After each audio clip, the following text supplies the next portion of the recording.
భీమ్. నా పేరు సీతారామరాజు. బాబాసాహెబ్ అంబేద్కర్ గారు చేసిన పోరాటాల వల్ల, ఆయన తెచ్చిన హక్కుల వల్ల, ఆయన ఇచ్చిన రిజర్వేషన్ల వల్ల ఉద్యోగాలు పొందినవారు కానీ, పదవులు పొందినవారు కానీ, కనీసం వాళ్ళ ఇళ్లలో బాబాసాహెబ్ అంబేద్కర్ గారి ఫోటోలు 180% పైగా వాళ్ళు ఫోటోలు పెట్టుకోరు.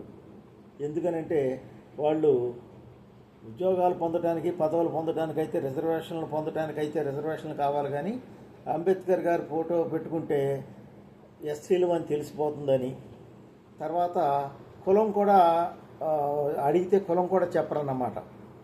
అట్లాంటి ఇది కాకుండా అంబేద్కర్ గారి విగ్రహం కోసం ప్రాణత్యాగం చేయడానికి కూడా సిద్ధపడినటువంటి ఒక యువకుడి ఉదంతం నేను ఇప్పుడు చెప్తాను.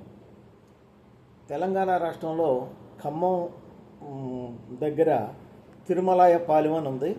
ఆ తిరుమలాయపాలెంలో ప్రసాద్ అనే ఒక యువకుడు, ఒక రకంగా నిరక్షరాస్యుడు. అతను పెద్దగా చదువుకోలేదు.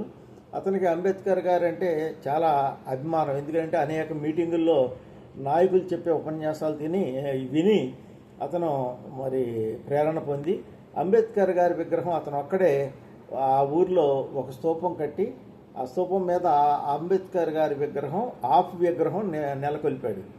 అయితే ఆ గ్రామస్తులంతా ఏం చేశారంటే, ఆ పల్లెళ్ళంతా ఆ విగ్రహాన్ని తీసి కాలువలో పడేశారు. ఎందుకంటే ఇక్కడ మేము గుడి కడదాం అనుకుంటున్నాము, ఆ గుడి కట్టే ప్రదేశంలో నువ్వు విగ్రహం పెడతాం ఏంటని వాళ్ళంతా ఆ విగ్రహాన్ని తీసుకెళ్ళి కాలువలో పడేశారు.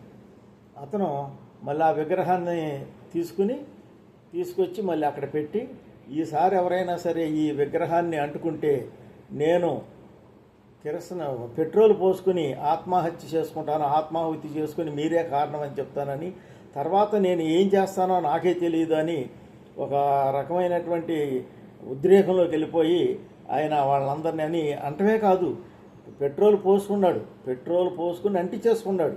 బెదిరించడం కూడా కాదు. ఆ గ్రామస్తులంతా వచ్చి వాటిని ఆర్పేసి, అట్లా కాదు వీడు ప్రాణత్యాగం చేయడానికైనా సిద్ధపడ్డాడు కాబట్టి అతన్ని కోరికనే మన్నిద్దామని ఆ గ్రామస్తులంతా గుడి తర్వాత కట్టుకుందాము, ముందు ఆ గుడి ప్లేస్లో ఇతను అంబేద్కర్ గారి విగ్రహం పెడతానికని నిర్ణయించుకుని ఒప్పుకున్నారు. దాంతో అతను ఇంకొక మాట అన్నాడు, అంబేద్కర్ గారి విగ్రహం విగ్రహం కాదు, నా సొంత డబ్బులతో నేను ఈసారి ఫుల్ విగ్రహం పెడతానని వాళ్ళందరినీ ఒప్పించి అదే కార్యక్రమం చేశాడు. జై భీమ్.